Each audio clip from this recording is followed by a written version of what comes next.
Hey, Wonderhussy here. Apologies if I'm a little out of breath, but well, I decided to take a little hike just before sunset because I've been stuck inside the house all dang day trying to organize my bedroom and I needed some fresh air. Yes, I know, I'm still trying to organize my bedroom. It's a long process because, well, if you watched my vlogs when I lived in Vegas, well, you might have seen that I have a lot of stuff. Costumes, wigs, hats, props, craft supplies. Well, back in Vegas, I had a place for everything and everything in its place. But now I'm trying to cram everything into this 1,000 square foot house that I'm sharing with 2 other people for the time being. And on top of everything, our good friend Terry, the electrician, is in the process of basically rewiring the entire house. That's right, the entire house. According to Terry, and he's a certified electrician and I have no reason not to believe him, the wiring in the entire house is totally jacked. The guy who sold us the house kind of did his own DIY stuff and, well, Terry says it's done poorly to the point of being really unsafe. So basically everything needs to be fixed, and unfortunately, well, the only attic access is through the closet, which means I can't hang any of my clothes up or put any of my stuff away until Terry's done with the entire project. And that's gonna be a while. But I really can't complain because Terry has done an amazing job so far. My sister's been helping him, and well, together they have already successfully installed new lighting in almost the entire house. He put in these really fancy recessed lights that almost look like a spaceship or something when you turn them on and off. They're super fancy and modern. And the reason he put those in is the house has really low ceilings. I think the ceilings are not even 8 feet high. And I'm 5'3", so it shouldn't be an issue, but when there was ceiling fans with lights hanging down, I couldn't even stretch my hands up without getting my fingers cut off. So originally we just wanted the ceiling fans taken out and some kind of really flush, low profile lighting installed. But Terry went the extra step and put in these fancy UFO lights for us. Thanks, Terry. Oh, let me just stop for a minute and do a panorama of the beautiful desert at sunset. What I did is I kind of hiked up this trail here, up to this ridgeline, and I'm hiking along the ridgeline, overlooking the entire little town where I live, really more of a settlement. And when we get to the end of this point here, we should have a really cool overview of our Death Valley compound. So we're just gonna walk all the way up to the end of the hills, enjoying the fresh desert air. It's not too chilly yet. Sun's just going down now. It's probably about 65 degrees. Pretty nice, light breeze. Sun going down on the mountains over there. Sun going down behind the mountains over there, and the sleepy little town settling down for the evening over there. And a perfect overview of my Death Valley compound over here. There's the main house up top. There's my rig. There's Terry's truck. There's the Quonset hut. There's Jim's trailer. There's my vintage travel trailer.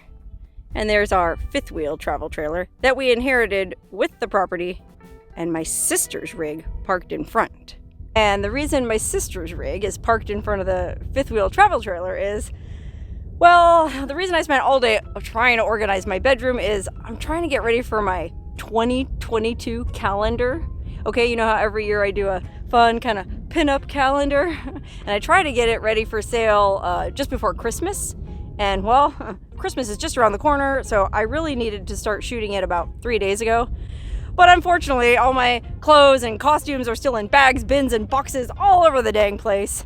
So I was kind of, well, I'll be honest, I was kind of belly aching and freaking out about, I can't find anything. I can't hang anything in the closet until this electrical is done, blah, blah, blah. And so my sister very graciously decided to move all her stuff out of the main house and into the 5th wheel travel trailer. Okay, it's just an interim solution because remember, she actually intends to move up into the casita up there, but it's in pretty rough shape and, well, she needs to substantially remodel it. And realistically, the pace things are going, well, that's probably not going to happen until next winter. So in the meantime, she's been sleeping on the futon in our office and hanging her clothes in the closet with mine. And oh gosh, yeah, it's just really crowded. And well, she very graciously offered to move all her stuff down to the travel trailer and make that into her cozy little home until the casita gets rebuilt. I'll see if I can zoom in. Well, you really can't see anything because the door to the fifth wheel is right behind that palm tree there. But yeah, that's going to be her cozy little home this winter. And oh man, I have to admit, I'm pretty jealous for a couple of reasons. One, well, it's really nice just to have your own private space, if you know what I mean. Like half the reason I used to travel around on all those road trips I used to take was, well, you know, as I was saying, I want to be alone. I just wanted alone time. I mean, even though at my house in Vegas, I had my own bedroom, my own bathroom, my own dressing room, and my own office that I could be alone in. You know, I still wanted to get away from my roommate sometimes and just really be alone. Well, in this house, like I said, 1,000 square feet, sharing it with Terry and my sis, well, there's really not much opportunity to be alone. And I'm lucky because I'm the only one who has a private bedroom, so I'm definitely not complaining. I'm just, well, okay, I guess I am kind of complaining, and I'm sorry to do that because, oh my God, how can I complain when I'm surrounded by this? But you know what I mean, I just miss my alone time, and well, I'm hoping to get away on another road trip soon, hopefully, so I can kind of scratch my alone itch. But the other reason I'm jealous of my sis in her travel trailer is, just a few days ago I went to check out this place called Cherry Clouds Oasis, and I made a video about it. You can check that out on my channel, but it's basically she calls it a trailer motel. This girlfriend of mine that I used to model with way back in the day in Vegas, she bought a bunch of old vintage travel trailers and set them up in the desert, and you can rent them out and camp out. But she decorated each trailer different inside, like really funky and psychedelic or creepy or cute. Like they all have different themes, and oh gosh, it was so much fun to go in and poke around all those trailers. And I think my sister was inspired too, because, well, I'll bet you anything that's what she's doing in there right now, is decorating her little travel trailer. And well, fingers crossed, maybe she'll let us take a peek in there one of these days. But I'm actually happy for my sis because she needs her own private little space. Like, times have probably been pretty tough for her lately. I mean, not only is she sleeping on the friggin' futon in the office with no privacy, but she's up every day working on projects, either helping Terry with the electrical or helping Jim. Like, matter of fact, her and Jim just replaced the toilet in the casita. Okay, even though the casita is all tore up and she's going to rebuild it or remodel it next year, we decided that it would be nice to at least have a working toilet in there so that we're not all three of us fighting over the toilet in the main house. And it was a decent toilet. It just had a leak in it, I guess, that happened after we already closed on the house and signed the papers. Toilet was working fine till we signed the papers. Then we came in with the keys the first time, and well, the floor was all buckled, the linoleum was messed up, and the toilet looked like, well, it looked like a portal into Satan's, well, you know what. Anyway, with Jim's help, they replaced the toilet so that when I'm sitting in the casita working, because I use it kind of like an office if I just need to focus and be alone, now I don't have to go all the way into the main house to take a pee, or even worse, pop a squat behind one of the outbuildings, as I may or may not have been wont to do. So anyway, I'm happy for my sis. And besides, I can't even fit all my stuff into my bedroom, let alone into a fifth wheel travel trailer. Who am I kidding? I'll never live in a tiny home. Now, speaking of Jim, you can see there's his trailer on the right, but his shiny, sexy new truck is nowhere to be seen. And that's because once he had a reliable four-wheel drive vehicle, there was no stopping Jim. Jim's like me. He likes to wander and get around and explore ghost towns and poke around the middle of nowhere. And well, gosh, he's been here since mid-October, I think. And so he's, well, actually, I know he's getting bored. Matter of fact, once he got that shiny, sexy new truck, he up and announced that he'd be moving on soon. How do you like that? No good deed goes unpunished. I helped this guy get a truck, and he leaves. Just kidding. I'm not resentful at all. Jim has been more than amazingly helpful with me and my sister. He's helped us do so many repairs on the property. And gosh, I knew he wasn't going to stay forever, but I will be sad to see him go. Although I have a feeling he'll probably be back. I don't think he starts his campground hosting job until May, and it's going to be a long, cold winter until then. So fingers crossed that it won't be the last we see of Jim, and well, maybe he'll help us out with a few more projects that we have planned. Brr! It's actually starting to get downright chilly. This time of year, once the sun drops behind the mountains there, temperatures drop quick. I mean, it's still warm and sunny during the days. Like, I think it's been in the low 70s, mid 70s, so very pleasant. But once that sun drops, it gets cold fast. And it's been down in the lower 40s, I think even 30s at night. Woo! Thankfully, that cinder block house keeps us pretty toasty. And the other night, we found an even better way to warm up at an authentic Russian banya. Okay, if you've never heard of a banya, it's basically the Russian version of a sauna. You know, like a hot steam room that you sit in and sweat all the toxins out your pores. But in the Russian version, there's some lady with a bunch of branches beating you. You know, you've probably seen it on the TV. Well, believe it or not, there actually happens to be an authentic Russian banya about 30 minutes that way. That's right, an authentic Russian banya just outside Death Valley. Who'd have thought? It's basically right on the other side of the mountains there, about 30 miles east of here, and it is amazing.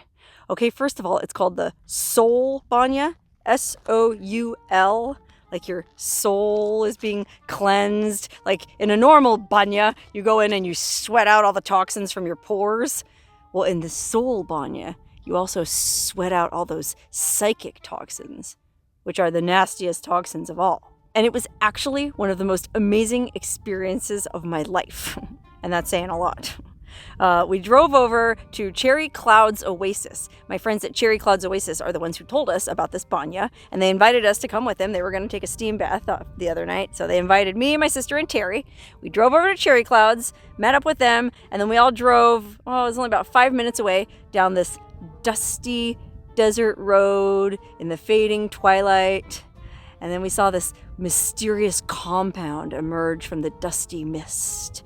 And at first it kind of looked more like Mad Max, but the closer you got, it was more like Mad Max at Fairyland. There was twinkling lights and swag and comfy couches and cushions and blankets and pillows and a swing and a campfire. And there was even this really cool tent, like a cuddle tent, that when you went inside, it was full of cozy fur blankets and pillows. So if you just needed to go be alone or take a nap for a minute, you could go in there. But we were all there to do the banya, and the banya was the best part. Okay, this banya, I guess, was designed to look like a geode. You know those rocks that when you split them open, it's like a crystal inside?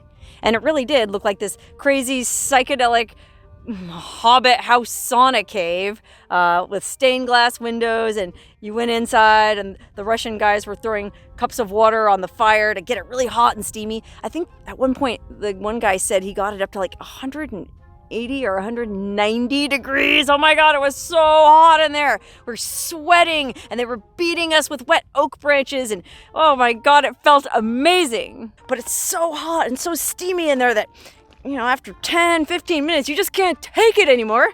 So you go outside, open the door to the banya, and there in their cozy little oasis area, there's a cold plunge. They actually have a tank of cold ice, well, I don't know if it's ice cold, but very cold water that you can dunk in.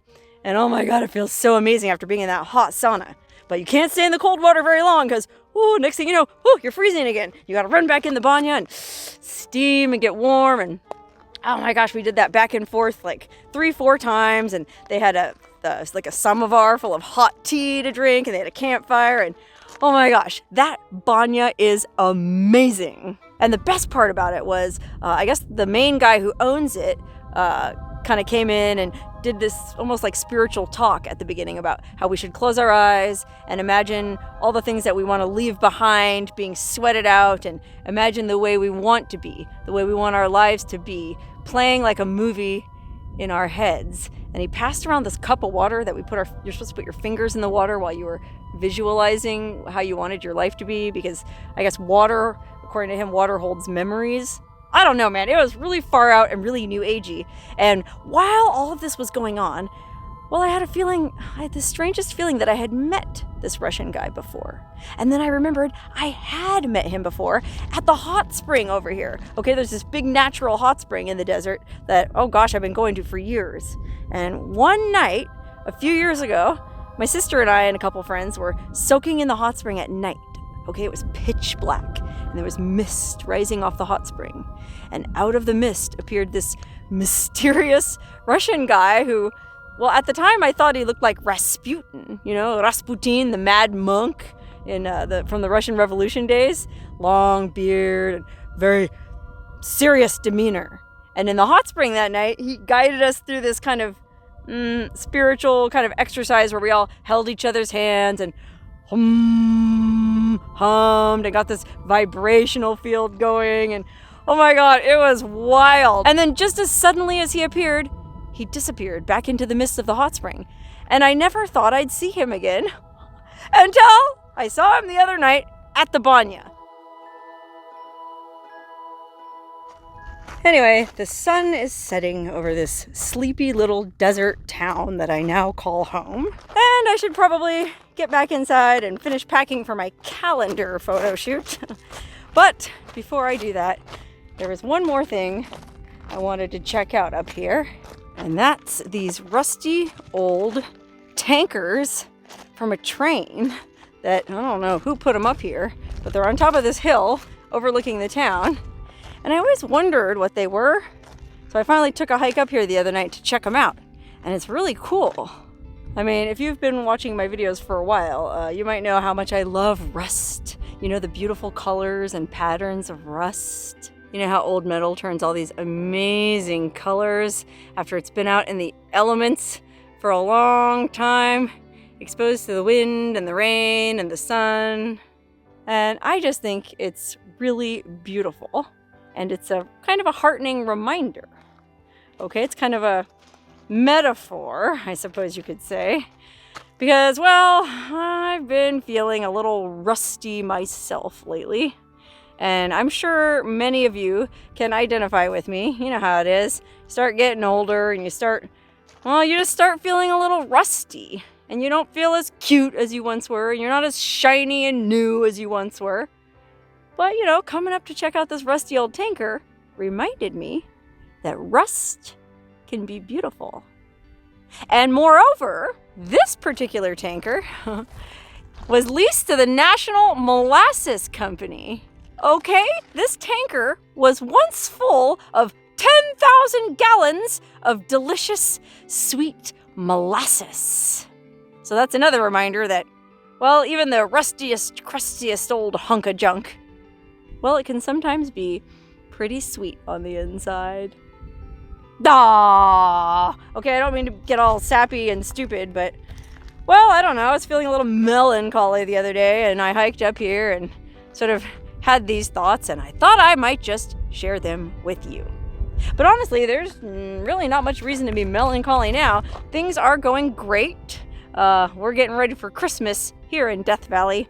Getting ready to shoot my calendar starting tomorrow. I'll share some pictures of that on Instagram. If you follow me on Instagram, I might even share some of those pictures right here on YouTube. In fact, I know I'll share some of those pictures right here on YouTube. Hopefully they come out okay. And hopefully I don't look too rusty. Because rust on an oil tanker is one thing. Rust on a pinup calendar, not quite as pretty.